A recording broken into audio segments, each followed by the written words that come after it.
With the first pick in the 2025 NFL Draft, the wait in Wisconsin is almost over. The NFL selects Green Bay, Wisconsin. Now it's the teams who will make their picks out of the best college players in the country. It is just a day of roller coaster of emotions that you go through. This week on Green Bay on Draft, we relive the moments that make draft day what it is. From the players who hear their name called to the people who make that pick. Welcome back. It is the fourth episode of Green Bay on Draft. I'm your host, Sam Kraemer. Thanks so much again for engaging with this very limited video podcast here on Fox Local, or if you're listening wherever you find your podcasts. Excited to introduce my co-host today. You'll know him from all of our Fox 6 sports coverage. Sports director Tim Van Vooren with us. Thanks for being here, Tim. Yeah, well, it's fun to talk Packers any time of year, certainly with the lead up to the draft, so I appreciate the invitation. And there's no one, I would put my money up, there's no one that knows this organization better than you does. Or you do, rather, in this market. A lot of years. Certainly. There's a lot of years hanging around, Sam. I'll say it. Osmosis. You don't have to say it. I'll say it. This episode is coming out on Wednesday, April 23rd. That is the night before the 2025 NFL Draft, when so many of these players are waiting to see where they're going to go, how their life is going to change. It's the perfect time to hear from people that have been through it before. Players, front office executives, agents, sports reporters that are in the room, so to speak. And it is something that I think is so unique that we focus so much on how it happens or what happens that we don't necessarily dive into the why or how, the behind the scenes. Mm-hmm. Well, there's a human story here, too. That's the big thing. Obviously, this is a big, big machine. The NFL is a big machine. It's going to keep rolling. These teams are going to keep rolling. They're going to hit on some picks. They're going to miss on some picks. But if you're that pick, be it in the first round, be it in the sixth round, your life does change and the opportunity is presented to you. What will you do with it? Who knows? But to hear your name called or to see your name on the screen and when you're watching the NFL draft, that's a lifelong dream come true. And something that so many people, especially in terms of the Packers, is an experience that they were always going to remember one way or the other. One of those people that got his name called in 2007 is the all-time leading scorer for the Green Bay Packers, also played in the most games in the green and gold. It's Mason Crosby. Mason, so thank you so much for joining us. Yeah, appreciate y'all having me. 2007. Can you? Long time I was ago. going to say, can you believe that? It's you're almost looking at 20 years here. Yeah, it's pretty awesome, and yeah, what a journey it was. I've been talking a lot about that these last couple of weeks. Just what this means for so many young men, young athletes. That the game has changed. College definitely has changed. Like there are NIL deals. There's all this. You might change universities a couple times and get some of those experiences, but when you get your name called on draft night or on draft day, in my case, in the sixth round, it was, you know that you're moving to a new location, your life is changing, and you're pursuing that professional career. And no better place than to host a draft in Green Bay, and no better place than to be have your name called by the Green Bay Packers. And all these years later, almost 20 years later, Mason is still on the radio in Wisconsin, still impacting the community in Wisconsin. You and your family have given so much back, Mason, and you're talking about Green Bay hosting this draft. Where you get picked, geographically or football-wise, makes a huge difference. Mason, how big was that alone for you? Yeah, obviously, Green Bay couldn't have been a better fit for me and my family, and then bringing my wife Molly into the fold and all five of my kids. We made it home, and we made it a place that is always going to be near and dear to our hearts, and we'll always be tied back to Wisconsin. So getting that call from the Green Bay Packers in 2007, I still remember it vividly. My brother is a diehard Packer fan. Him and his best friend decided, I think in kindergarten or first grade, that they were going to be Green Bay Packer fans. And he actually ran up to his room when I got called in the sixth round in 2007, grabbed his cheese head, came flying down the stairs, and he was probably the second most excited person in that house on that day. So we felt so fortunate that we were able to just get fully immersed into a community.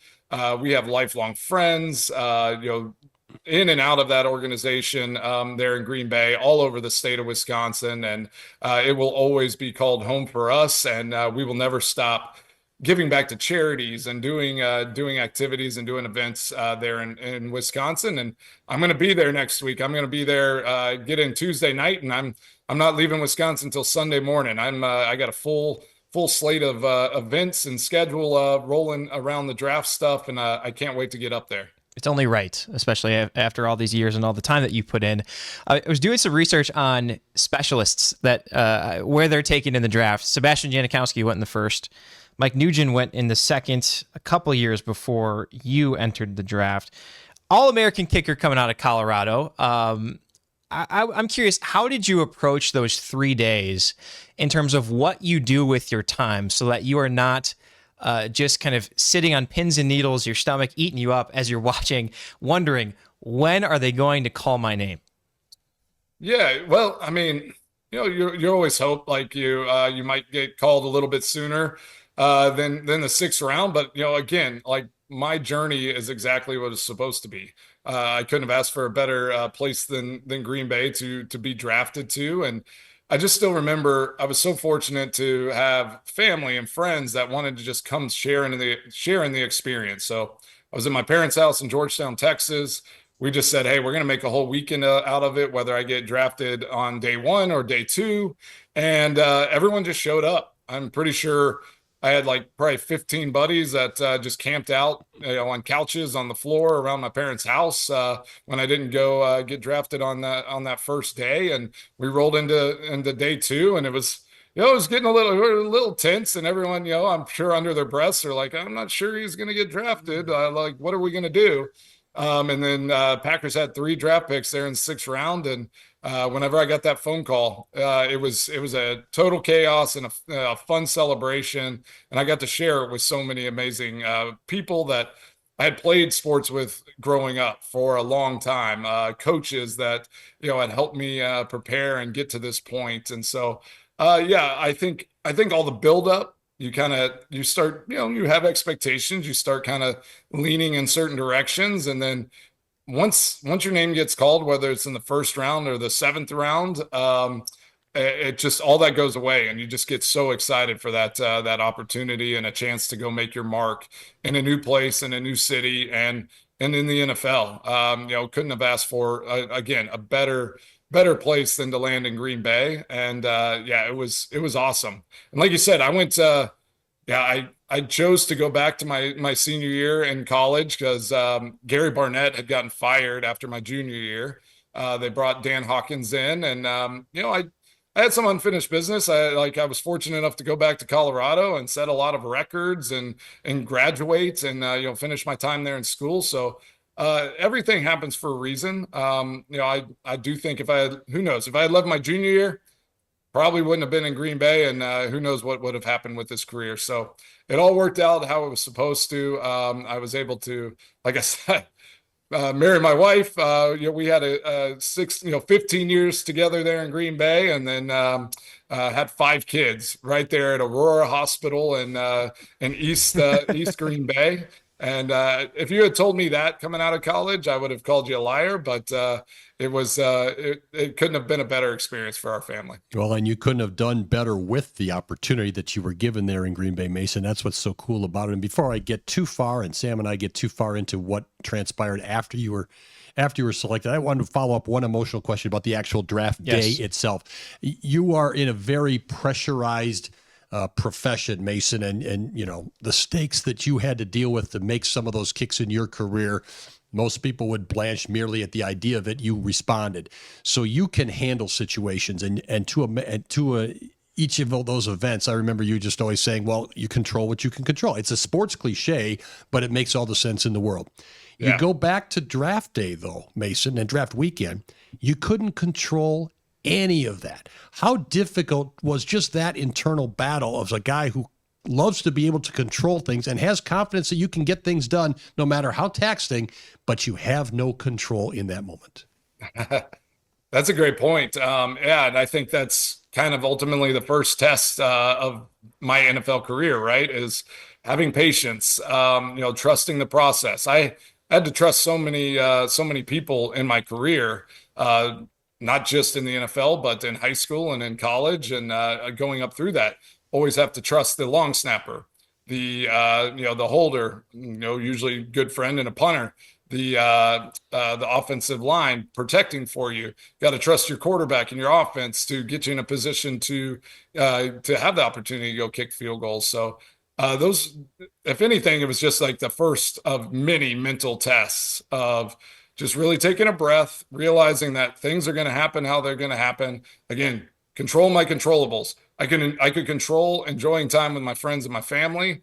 I can enjoy just trying to have peace and relax and just find a way to distract myself in those moments. And I think all of that always kind of builds upon itself. So I would be lying if I said there weren't moments of like, oh my gosh, is this not going to happen? Am I going to go undrafted and have the unknown of trying to get on a team and make a roster and see what unfolds? But ultimately, I trusted, and I think that's what led me into Green Bay the right way, and then helped me through so many moments was trusting the people around you that they're going to do their job, they're going to get it done, and then yes, controlling what I can control and not worrying about everything else that I can't handle. Preparing for this, I found a story on CU Colorado's website about you and the other buffs that were taken, and you told them in 2007 you played golf Friday. Do you remember what you shot during the draft? During the draft, what I shot? Oh gosh, I cannot remember. 2 over 74. And you were like, this is one of my best rounds. I shot 74. Nice. 74, 2 over par. And that you had planned to do it Saturday, but you scratched it because so many people came in to pass the time. I want to know how the heck you were able to focus on golf and not worry about, where your next career step was going to be.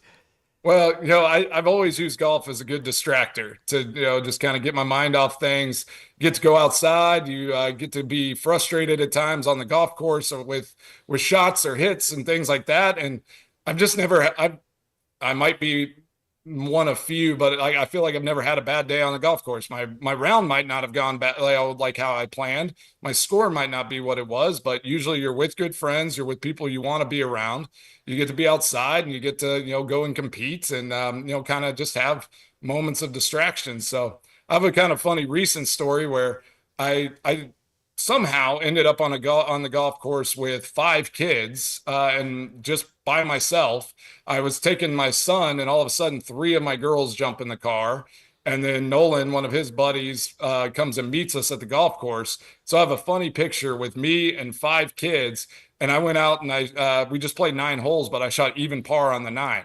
So I think the distractions, keeping my mind off of golf and like I have all these other things going on, actually help my golf game. So I think I need more distractions in my life, and maybe my golf game will take off, and that will be my next career. I'll just become a professional golfer, and and maybe hopefully I can go have a 16-year career playing golf. That's what I tell Molly all the time. I'm like, maybe I'll just start pursuing professional golf. I just need to be on the golf course, at least 5 hours a day, practicing and working on my game. Helps explain that celebration we saw later in the career when you're swinging the wedge or whatever it was. Right.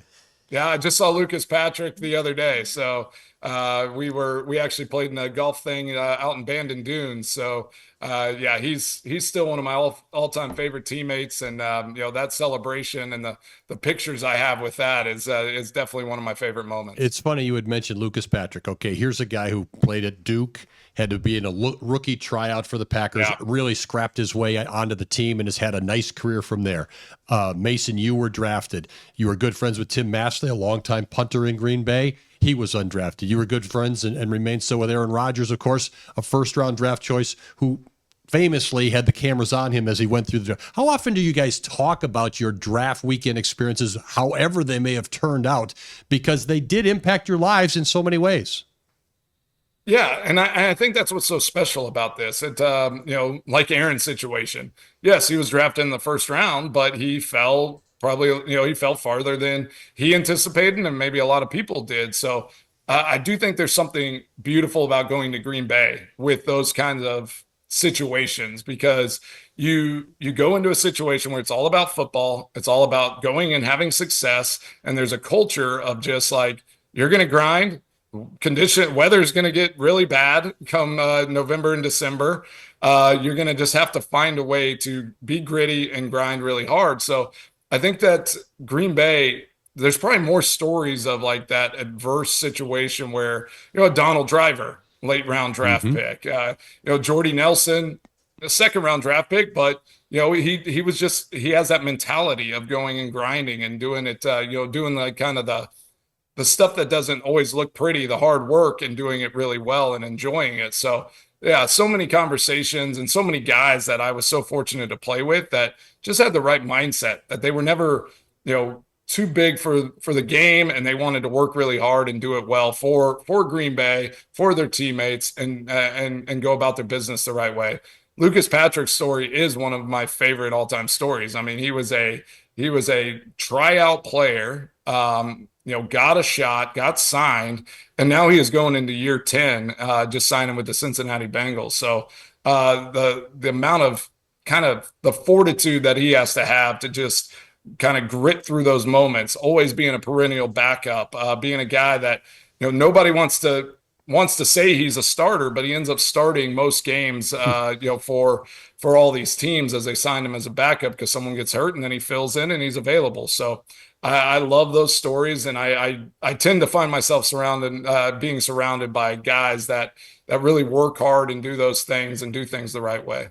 You mentioned mindset there. I'm curious for you in getting the call from Green Bay. First, what were the Packers on your radar, knowing that the kicking situation wasn't solid back then? And two, what did you think? What were you like mentally thinking of? Obviously, Colorado, Wisconsin, both 4 seasons, and there's some similarities there. But I'm curious, what were your initial takeaways on where you were moving? Well, so the 3 teams that drafted kickers in that draft, which is probably fairly rare that 3 teams would take kickers in a draft, especially. They were kind of mid rounds, but it was Kansas City, Dallas, and Green Bay were kind of on the radar there. Obviously, being a Texas kid, I was like, Dallas would be pretty awesome. History now tells that myself and our Packers teams are kind of cowboy killers. So it ended up working out to go to Green Bay and not be on the other side of that, that aisle. But I didn't hear much from Green Bay leading up to the draft. I met with them at the combine. They were at my pro day. It was like, but just kind of in Green Bay fashion, they didn't really have like a lot of conversations. They didn't tell me, if you're available in the 6th round, we'll probably take you. It was never like a conversation where I was like, all right, I'm kind of in this position. Green Bay is probably going to give me a call. And that's why being on this other side, as I'm doing radio, doing the media, and all the things that I kind of know in that space as well, it's kind of funny seeing it from a different perspective where, they're bringing guys in, they're doing the different things, and you're kind of always wondering what they have kind of on the back burners. Who are they actually, looking at? Who are the people that they're really studying in a different, in the back rooms where they're kind of smoke and mirrors out here for everyone else to see, because they've done that, almost every year. I feel like when they draft somebody, it's like, all right, we've talked about this person going to Green Bay, and then they have somebody else kind of under the radar that they're really interested in. So I'm always excited as the draft comes around, just thinking about those moments where somebody might get that surprise and might just kind of be really surprised when they look at their phone and they're like, all right, Green Bay, Wisconsin, like what is going on right now?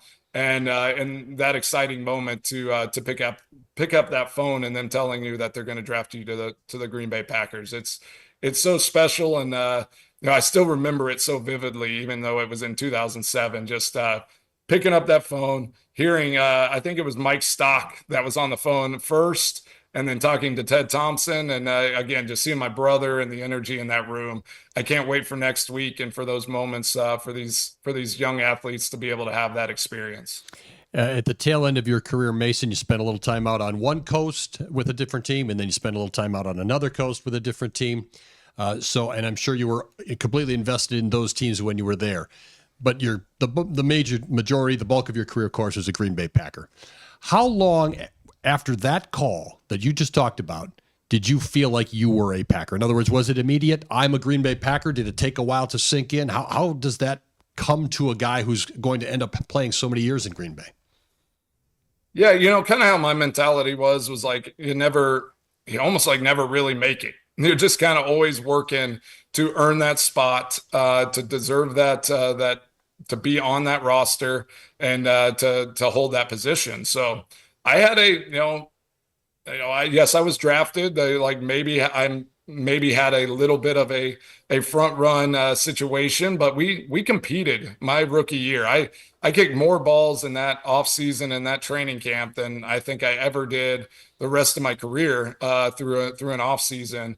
We were in pressure pack situations, Dave Rayner and I, all throughout that training camp. I think there were a couple times we were still having two-a-days, and we were kicking both practices and just kind of test our mental and our physical fortitude.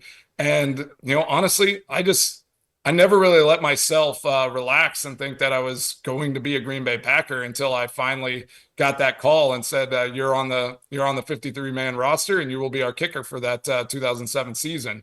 And honestly, I think that's how I approached every year of my career. And I think that's why I was able to, play 258 straight games and do it for 16 straight years there in Green Bay, was because I never relaxed, never like took it for granted that I was going to be the guy and that I could be comfortable with where I was. And that's always that's why I talk to my son Nolan. He's 14. I talk to kids playing youth sports. It's just like never think you're bigger than the moments. Never think you're bigger than like the sport. Always have something inside of you where you're working a little bit harder than the guy next to you. You're just trying to get better every year, and there's never an expectation that you're supposed to be there. Just if you have that mindset, then you're always happy. You never take things for granted, and you're always seeking out the next best thing. As the years go by, I would say your status within the locker room rises, right? There's the Super Bowl, there's all these playoff appearances, and you consistently show you're a clutch performer in a position that you have to be clutch. If you're not clutch, you're not going to stick around long. I'm curious, as your kind of stock rises within the locker room and year after year they bring in more guys, how, as a leader, do you welcome them to Green Bay when I think for a lot of these guys, it's their first time getting into a city that small, and they're like, wait, where is Green Bay again?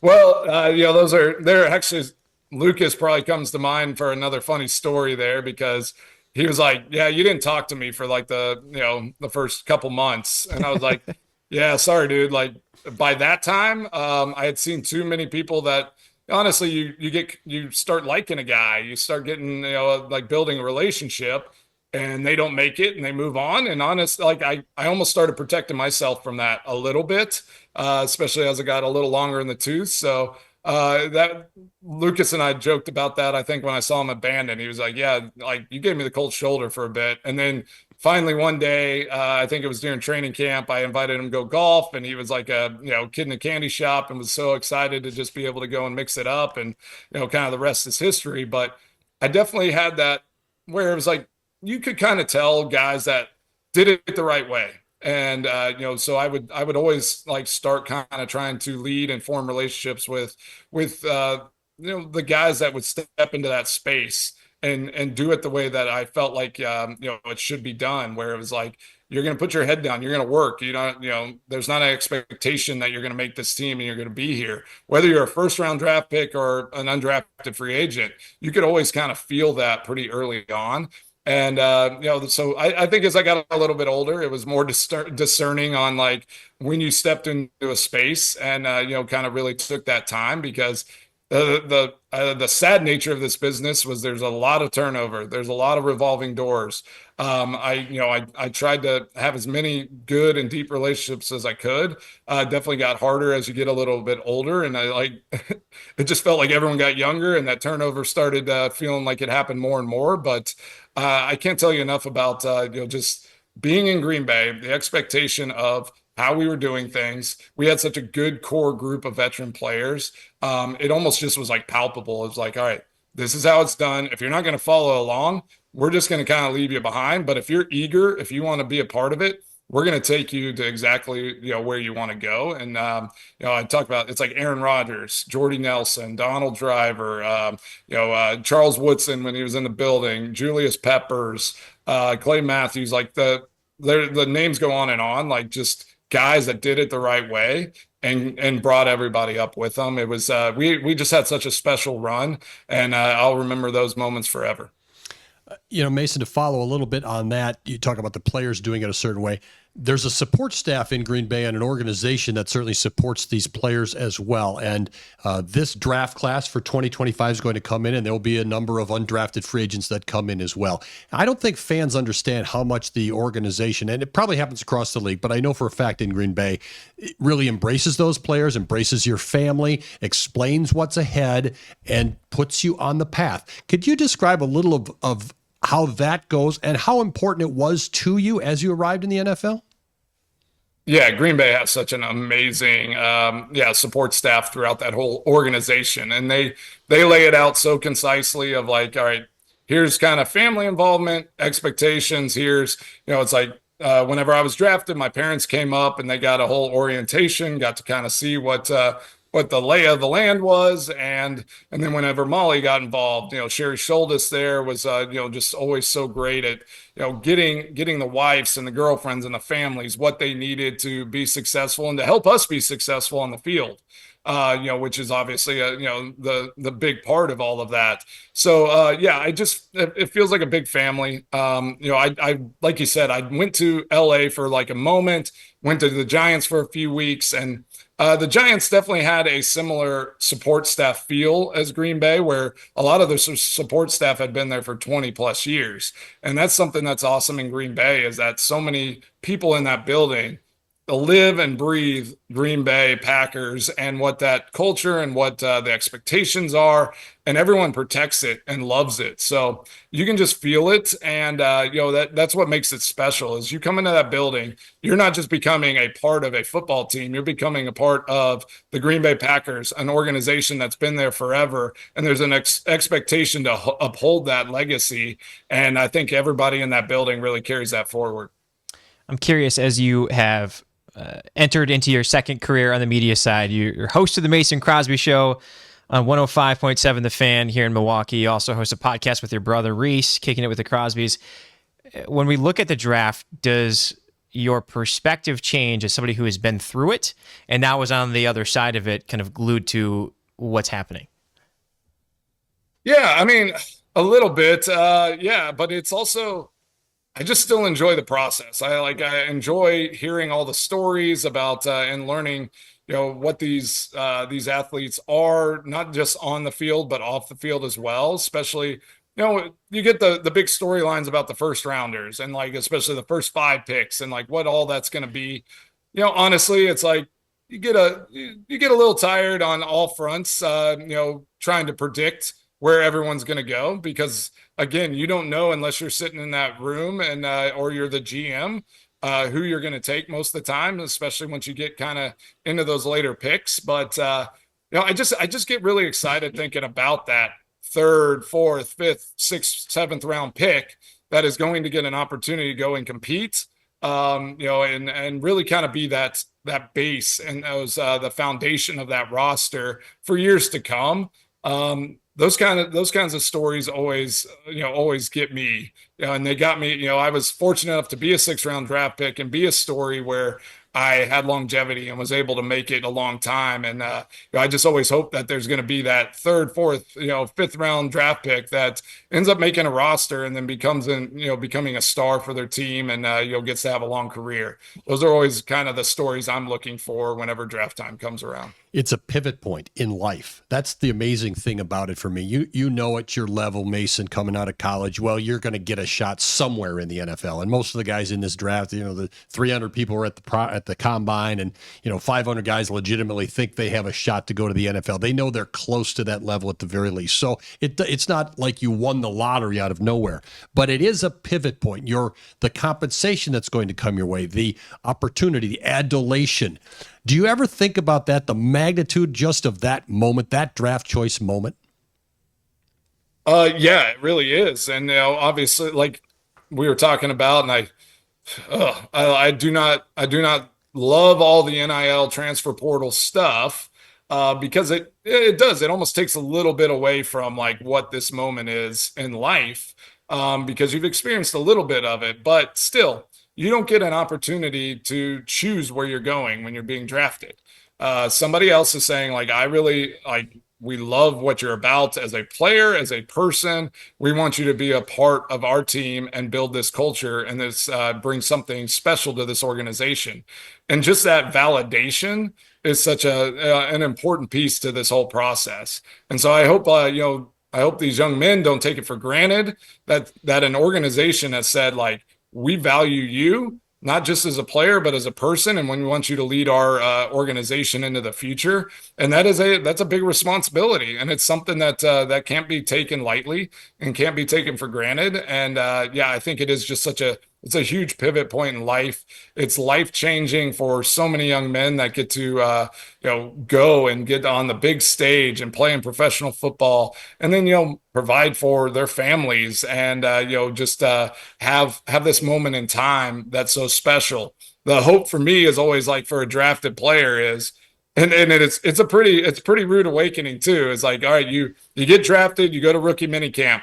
The second you get mixed in with the veterans, you're kind of back to square one. It's like, yeah, it's cool. You were drafted first round, you were drafted, all that. Like, we're happy to have you, but these guys have done it. You got 5-6 year vets that are just like, hey, you're going to still have to earn this. This is not something that can just be given to you. So I always love those moments as well, where you kind of see that, they're taking it back. It's like, man, what'd you get paid? All right, now get on the field and earn this thing, right? So I'm always excited to see those moments for these young players as they go from college, top of the top. You do get drafted, you're still top, you're all these things, but then you come into the NFL and it's like, I just think of like Charles Woodson, Julius Peppers. It's like, those types of guys where it's like you get drafted to Green Bay and you come and meet that guy, you realize that you got a lot of work to do to get to that level. And I think those types of things are really, important to have on a team to build out a roster for the future.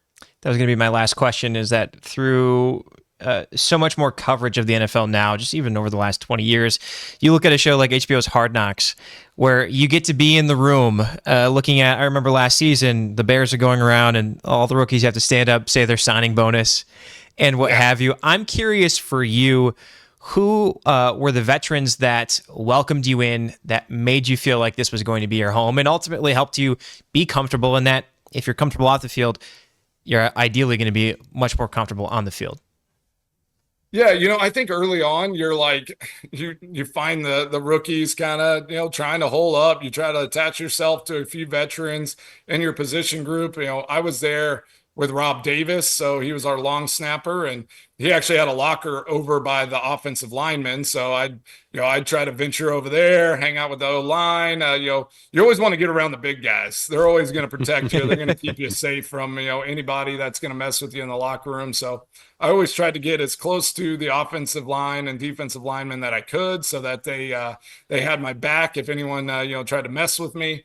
And then, Aaron Rodgers was not starting whenever I got there to Green Bay. So he was still in a backup role, but he had been there for a couple of years at the time. And he actually, the funny story, he always tells me he was my best holder that I ever had, because he held for me during training camp that first off season. And he was just such a great resource and a great guy to kind of follow along and just see how he's doing it as a first round draft pick, not stepping right into a role of being the starter and being the guy to carry that team, and just how he handled that and how he continued to work was somebody that I always kind of followed behind as well. So yeah, for rookies, find a big guy that can be your buddy.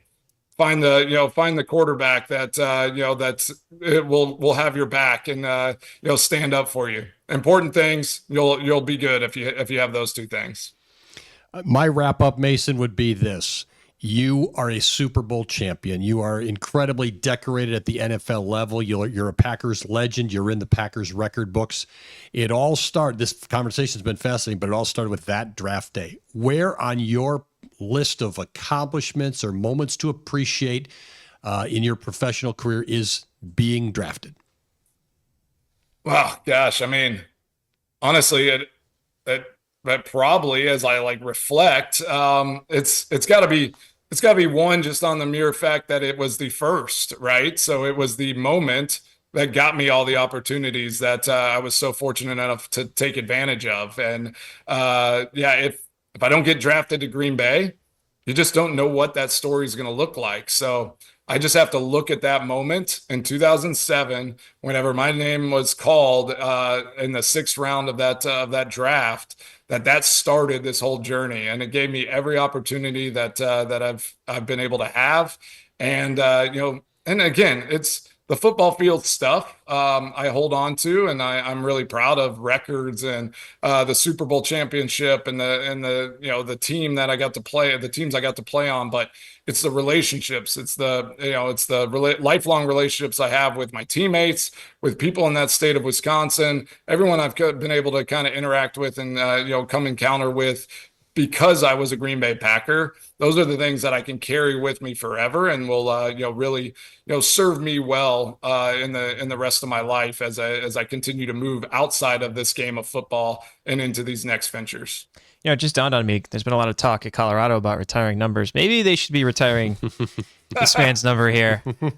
First heard here. Yeah. Yeah. Something I definitely like, as I've been, we've been talking about that through this week and everything. And it is like, people are upset about all that, but, I don't think you don't get into this and you're not doing it to be patted on the back and have the awards and have the honors. Like, you do it, you want to go and do your best, do all those things. They're called awards and honors for a reason. Somebody gives it to you and you're honored to receive it. So, somebody like, they are being honored with these, with their jerseys being retired. If I'm ever fortunate enough to have that, I will feel so honored and privileged. And, like this summer, I'm going into the Wisconsin Sports Hall of Fame, and I was not expecting that. But again, those are not the things that I think as athletes, as you go through it, that you're expecting those things. And you are just humbly accepting those awards and honors. And it's a special moment, regardless of how everyone else feels and all of that. You just always have to give everyone a pat on the back and be like, hey, it's an honor, it's an award, just take it for what it is, and make sure that you do things right on the field for the rest of the time you have that, and off the field as you continue the rest of your life. Well, he's one of the many bright spots that have come out of Green Bay. Super Bowl champ, again, all-time leading scorer, played in the most Packers games, and he has now transitioned to our side, the dark side, so to speak. Host of the Mason Crosby Show on 105.7 The Fan, and the podcast Kicking It with the Crosbys with his brother Reese. Mason, thanks so much for making time for us. We appreciate it. So we've heard the player perspective, but what about the people that are in the room, that are at least involved in the decision-making on both sides, the front office and the agent? Joining us now is Andrew Brandt. He used to be an agent. He used to be a vice president with the Packers. He's now a professor of sports law at Villanova University. Also has a podcast called the Business of Sports Podcast with Andrew Brandt, and a newsletter, the Sunday 7. Andrew, thanks for being with us. We appreciate it. Yeah, really good to be with you guys. Happy draft. So I guess the first question I would ask you is, now that you're out of it, so to speak, do you miss being in the war room and kind of in the thick of it? The honest answer is no. I guess if you had to say for those, if you multiply like 3 minutes times 7, assuming you have 7 picks, yeah, I guess I miss that. But that's 21 minutes out of 3 days. So, those weekends were kind of boring. You sit around most of the time just like you're a fan, but you got to be there. You can't just walk away from the TV and seeing what affects you. But yeah, it's a long weekend. Whether it was general manager Ron Wolf or Ted Thompson, we always just kind of said, hey, pace yourself. It's like a marathon. You can't get too high, too low in this room. Pace yourself on the eating, pace yourself on the staying up. This is a long grind, those 3 days. Andrew, there's so much anticipation for a draft. I think that's true definitely on the outside. The buildup is there. The fans are there. For the folks in the draft room, you have to stay with it right to the very end and then start on the undrafted free agents. The attention wanes a little bit for the media and the fans by the time you get to Saturday. But you were there when there were some very interesting reactions to predominantly first-round draft choices. Did that have an effect on the guys in the draft room? It can't, but you never can say that truly it did not. I think, Tim, you mentioned that obviously the example everyone talks about, and I've been not shy about sharing my experience, was when we did pick Aaron Rodgers. And there's a whole story behind that, how we ended up picking him when the last position in the world that we needed was quarterback, with the most accomplished and durable quarterback in the history of the NFL still on our roster. But as everyone now knows, we made that pick. And what I remember so much is obviously leading up to the pick, but those moments within, 3 minutes after the pick, that is something I'll never forget. It's indelibly marked in my mind and memory, because in a flash, within seconds, Brett Favre calls the coach livid. Brett Favre's agent calls me livid. ESPN NFL Network, F, worst pick ever.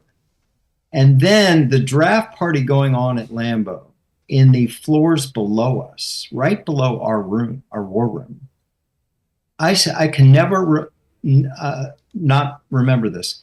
The booing coming through that floor just shook our souls. It literally shook our souls. So I was very conscious of looking around the room, especially at Ted Thompson, who had the fortitude to make that pick. And are we all good? Is everyone good in here? We're good. We're doing this. And then Aaron's agent, he's going to a place where he's not going to play and it's cold. It was just, nobody was happy. And we just had to, like your question, we had to look ourselves in the eye as friends and a family and say, are we all good? Because this is going to continue. We have to steel ourselves for this. And hindsight shows that was certainly the right decision. I've heard you kind of describe this story in that you're on the phone with Aaron for, 12 minutes. What do you remember about those 12 minutes? I'm sure they probably felt like the longest 12 minutes of your life. And what could you maybe sense in his voice after waiting and sliding down the board for so long about, okay, am I finally going to hear my name called? Well, to be clear, I was on the phone with Aaron for a matter of seconds, because that's the number I had to talk to Mike Sullivan, his agent, my contact to Aaron. And I call and I say, Mike, and he goes, no, this is Aaron. Okay. Sorry, Aaron. Can I talk to Mike? I felt so bad. And then, as you just said, Ted did not want me to tell him until we got down. Who knows? People would call, offers we couldn't refuse, whatever was going to happen. And 12 minutes. And Mike's like, are you taking him? Are you taking him? I said, just hold on, please. Just hold. I know it's tough. You just got to hang with me here. And it was dead silence. As I've recounted, the phone never rang, not a peep.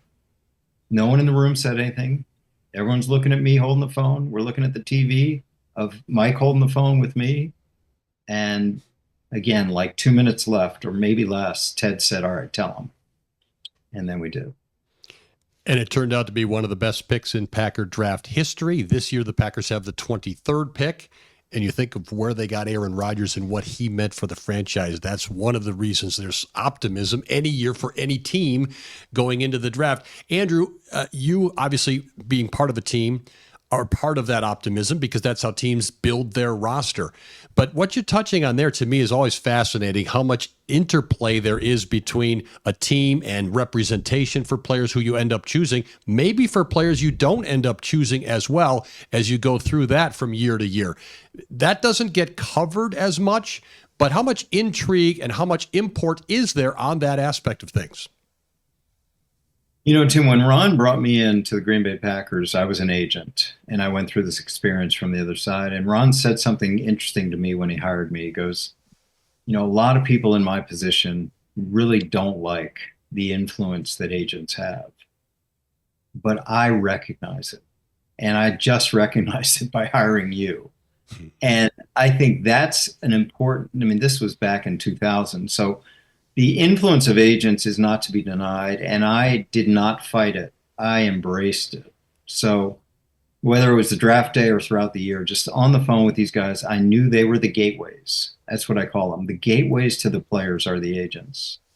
So during the draft, as our scouting staff is busy working the phones with other scouting staffs, I work the agents. And I wasn't out there trying to get scoops. I was just like, what can you tell me? And they would be looking for the same thing. Are you going to take our guy? And I would have to play coy and they would have to play coy, but always good to have that relationship going. And yes, they control a lot, especially, the bigger time agents that have a lot of the top players, the CAAs, the Wassermans, the athletes firsts. They're going to be very connected with a lot of picks in the first round and beyond. And that's a good segue, because I think in describing this to people that maybe aren't so well versed on how this happens, it is the ultimate strategy game, right? There's chess, there's checkers, and then there's maneuvering a draft with 32 different teams, all with their own separate war rooms. How would you describe the preparation that goes into making sure your war room, your board, is prepared for anything that can happen? Yeah, we had an all-star scouting staff. They're all still around the NFL. John Schneider, John Dorsey, Reggie McKenzie, Elliot Wolf, and of course Ted. And they were all sort of assigned teams. So if there are 32 teams, maybe each of those four guys that mentioned had 8 teams where they were kind of the, responsible. What's going on with those teams? And if we needed to get something out of the Broncos, whoever had the Broncos. If we wanted to propose something to the Lions, whoever had the Lions. It's constant interplay and I think rightly so. In my situation, Ted sort of kept himself above all that, let those four guys work the phones, and Ted could sort of be in a position to say yay or nay, thumbs up or down, in terms of what was offered and what we want to counter offer back. Someone like myself managing cap contracts was kind of in the middle of all that, saying, okay, if we do this, I would ask questions like, okay, we take a player in the top 3, maybe 4 rounds, right? They're going to make it. They're going to make it. And that's going to push someone else off the roster.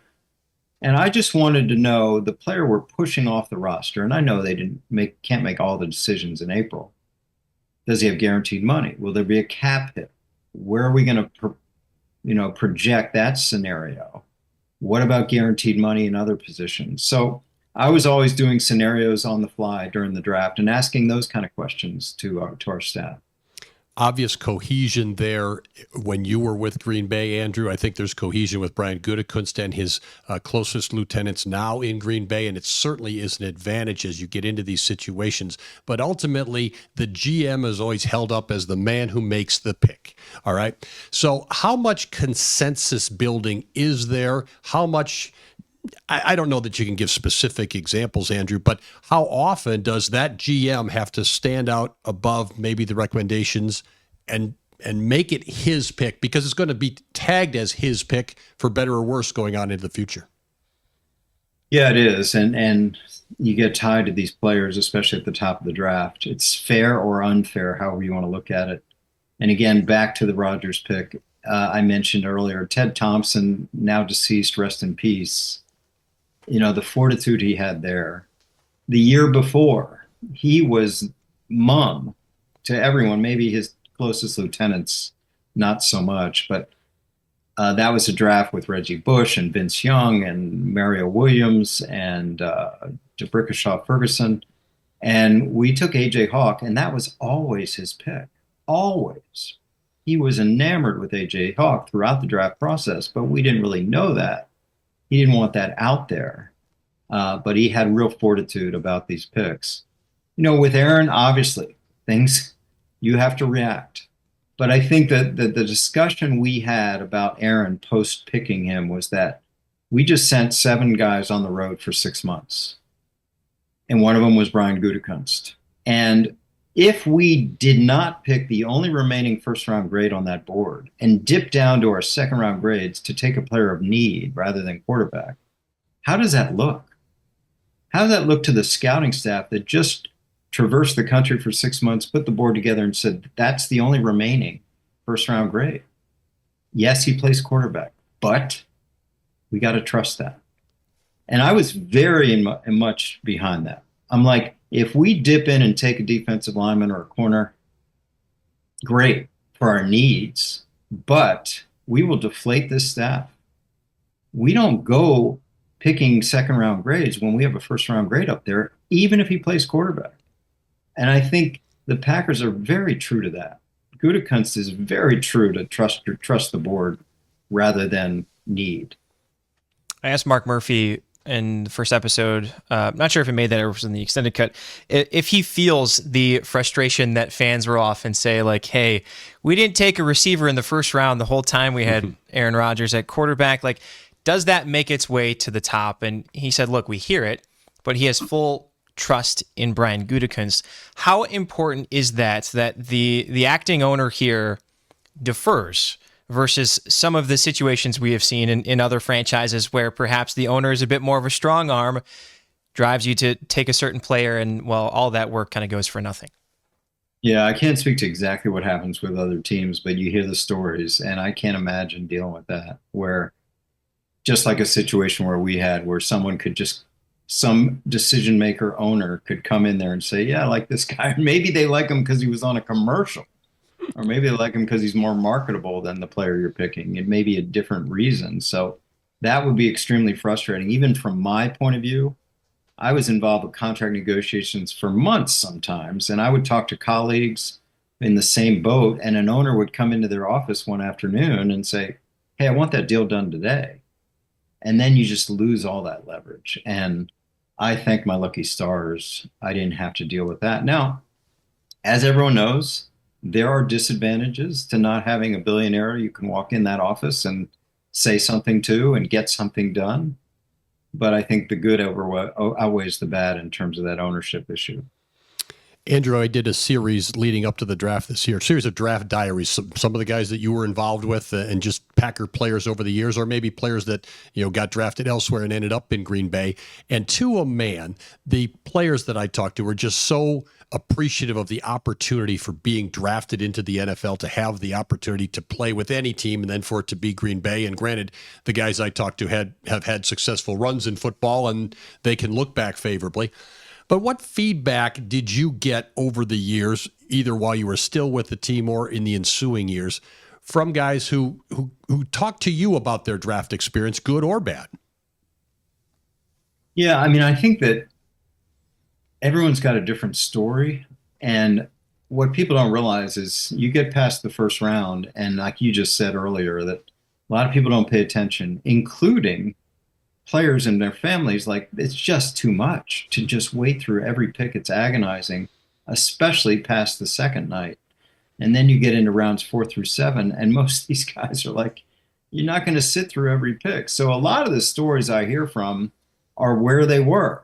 They were at a grocery store. They were had to go out and play some ball. They're throwing the ball outside. They're working out. They're out with their friends for lunch. They can't take it anymore, staring at that scrawl going at the bottom of the screen.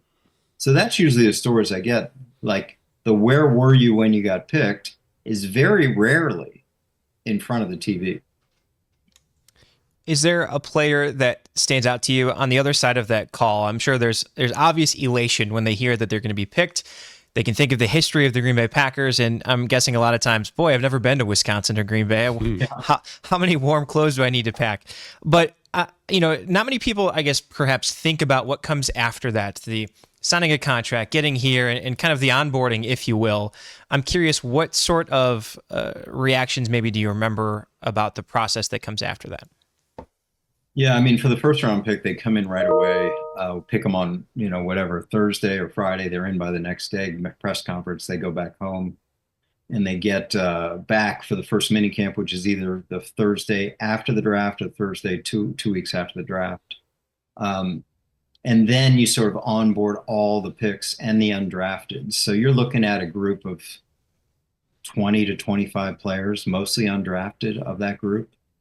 And my role again was onboarding along with paperwork. Every agent wanted waivers if they got hurt during minicamp, that we negotiate in good faith no matter that. You have some memories, Donald Driver, again, one of my favorites. I'm sure one of your favorites, Tim. I'm like looking at this skinny kid, 7th round pick, a few picks away from not being drafted, Alcorn State, and he just had a glimmer and a confidence about him. I'm like, who is this kid? Like, who is this kid? I mean, he's skinny as a rail. He's a 7th round pick, and he's just like, I just got the immediate feeling that this kid's going to be special. There's something about him, because sometimes you get 20 players, sometimes a few stand out like that. They really do. Back in those years, we were working with Vonnie Holliday very closely here on Fox 6, and I'd always ask Vonnie going into the next season, "Hey, who's kind of your pick to click this year?" And he said, "Yeah, this Driver kid." Same sort of observation there, Andrew, that you share, and it certainly turned out to be right on money. Andrew, the NFL is such big business, and you articulate and communicate about that so effectively.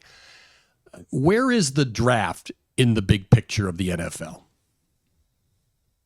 Well, I think what we're experiencing this week and the last 4 or 5 years is that the economics is so big that the NFL looks for ways to spread it around. We all know about the Super Bowl.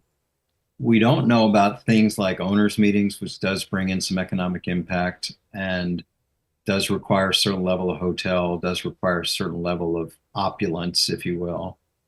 There, not only are Super Bowls limited in where you can sort of parcel those out, so are owners' meetings. And usually they're in sun-soaked locations. But a few years ago, as everyone knows, they came up with the draft instead of just doing it in New York every year. Let's parcel that one out. And now, as I'm told, I haven't been involved in this. I was out of the league by that time, but there are presentations to host the draft at owners' meetings, just like presentations to host the Super Bowl. So it has become a plum. It has become something that Roger Goodell can, quote unquote, hand out to franchises, especially in northern cities, as a real gift, as a real give back for being loyal soldiers, for being good partners. Not going to, I'm sorry to say Green Bay will never get a Super Bowl, but it got a draft, and we'll see what else is down the line that the league can parcel out for the future. And last one for me, at least, is how do you expect perhaps Green Bay to wrap its arms around this opportunity? And when you're watching this week, what are you looking for as somebody who used to work there? I mean, the obvious, listen, I'm not from there. Like you said with the players, Sam, I'm one of those guys that had to look up where's Wisconsin before I moved there. But when I got there, I still never forget people pulling up and genuflecting. And over my 10 years, how many requests I got from somebody who said, my dad, my grandfather, my uncle, my mother, bucket list, bucket list, bucket list. And I think we're going to see that. We're talking about a true shrine of American football and bucket lists. And it's just something where that will be and should be on full display. Like, we're having the draft, which is a pure football extravaganza, in this shrine of a place. And they're going to show off everything that's been done and the real estate and Titletown and where Green Bay has come from the days of having that little neighborhood stadium. I think it'll be great. And, I think the world will see that while Green Bay still has the little small town community feel, it's grown. And it can rival all these other big cities in terms of its attractions. I'd wrap with this, Andrew. You've been an insider there. You've been inside an organization, and for many years now, you've been a very close observer of the NFL. If you had the chance to tell the Packers' first-round pick this year some advice, what would you share with him? It's kind of what I would say to free agents. I know we didn't chase a lot of free agents, but I would get some looks sometimes from agents and players about Green Bay. And it's the cliches, small town, not a lot of diversity, especially from African American players. And I would say this, you will fall in love. You will fall in love. I've been around sports for a lot of decades, and I've never seen a place, pro or college, wrap itself around a sports franchise like that. Some of it can be overwhelming. And, you know, one of the reasons I got out of there, I was like, I couldn't walk out of my house and not be asked about the Packers. That can get a little bit insular. The walls can close in. But for a player in a limited amount of career time, it's special. And you will fall in love with it. They will fall in love with you. You will never forget it. And every player I talk to, whether they've moved away and played for other teams, they hold a special place in their heart for the time they spent there. He's Andrew Brandt, again, a sports law professor at Villanova, former Packers front office executive, and an agent. You can catch his newsletter, the Sunday 7 newsletter, online. Andrew, thanks so much for making time for us. We appreciate it. Thank you, guys. Good to be with you. I guess I would close with this, Tim. What is it like for you as kind of the fourth cog in this triangle that we've talked about in this episode?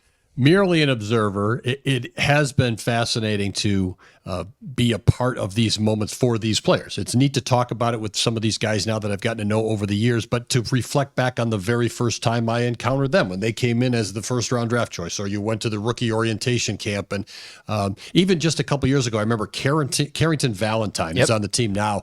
He was a late round draft choice, and he just couldn't get over the opportunity that had been provided to him. And he was so excited to be there. And, you know, now that he's a couple years into the NFL, he's cool. He knows he can play. He knows he's there, but he remains appreciative. You know what I mean? It all those years, those experiences, 25 years ago or 2 years ago, are the same because the door is now open to these guys. And the emotion, yes, they are big time football players who've been through all kinds of things at the college level, but this is a new door open to them. And being drafted, again, as I said earlier, has to be a lifelong dream realized. And it's I'm glad that you brought up the human element, because I think that is perhaps pushed to the wayside. Certainly in the Rodgers story, you see him sitting there in the green room and you automatically feel for him.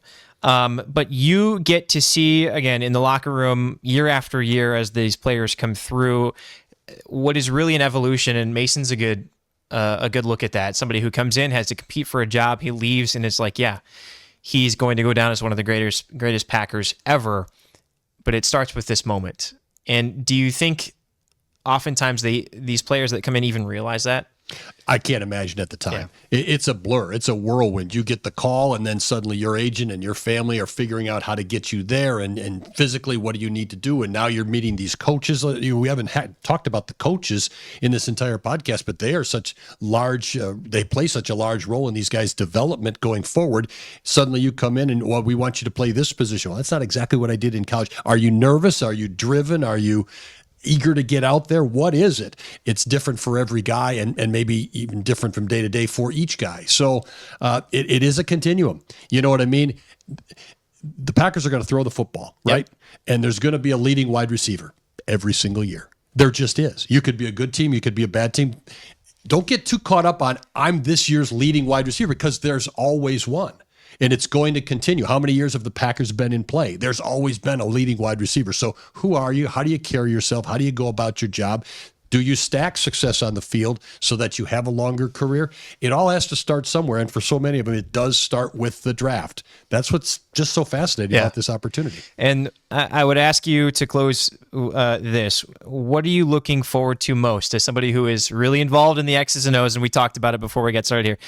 Any guess at who the Packers are going to take is purely speculation. I'm not going to put you in that situation. But what are you perhaps paying attention to as this team looks to, catapult itself back to a Super Bowl? Well, you have to be right on some of these picks. I mean, ultimately, you can do the job. The Packers, I think, their scouting staff and Brian Gutekunst, I really admire the way they go about their job. They certainly have a philosophy. They execute it. You see them during the season. They're outworking. You don't see that on Sundays when you watch a football game, the behind the scenes that an organization hopes is running well, because it will ultimately pay off on the field. So I think they do things the right way. If you hit right, great. Aaron Rodgers was picked late first round. Worked out pretty darn well, I'd say. Right? Other guys have been picked much higher than that in the first round. Tony Mandarich didn't work out very well. And that is going to be attached to whoever drafted him. Who's the GM who drafted that player? Did it win? Did it hit? Did it miss? So I like the process, I guess, more than anything else. And I know football fans are fired up for this. You watch some guy in college, where's he going to go? He's fired up too. Yeah. And we certainly know, as we've heard, the Packers brass, the front office, they're going to hear about it, whether the pick is good or not, at least in the opinions of fans. Whether it actually is good or not comes later on. Tim, Thank you so much for being here today. I really appreciate having you on. Oh, it was a great conversation. Really enjoyed it, and appreciate the guys being on with us for sure. Yeah, absolutely. Yeah, Mason was great. Andrew was great. I think so many perspectives of people that have been in the room for so long, I think helps peel back the curtain. As we always do, I want to tease ahead to some content to which is surrounding this draft that you can also find. Last week we talked about the sports team doing these draft diaries. They are excellent stories. They have more coming out leading up to the draft. Our Derica Williams talked about the Milwaukee Tailgate Week that's going on in that Potawatomi Sports Casino, Visit Milwaukee, coming together to just kind of provide, I guess, an alternate experience if people don't want to go all the way up to Green Bay. Carl Deffenbaugh doing the story with the Milwaukee-based artist who is carving every team's logo in wood that is going to be used in the draft, in that the Packers are kind of presenting this lumber, this rugged Wisconsin look, so to speak. And then Kim Murphy also has a story on how the stage, the NFL Draft Theater, is coming together, the design aspects, the construction aspects, and really just the hope for what will be the epicenter. So thanks again for watching, for listening, however you are consuming this content. We appreciate it. Thank you to Tim Primo on the switcher, Anthony Mandela there, our executive producer of this Green Bay On Draft podcast. We're going to be back with one more, kind of the postpartum, to wrap it all up next week. We'll see you then.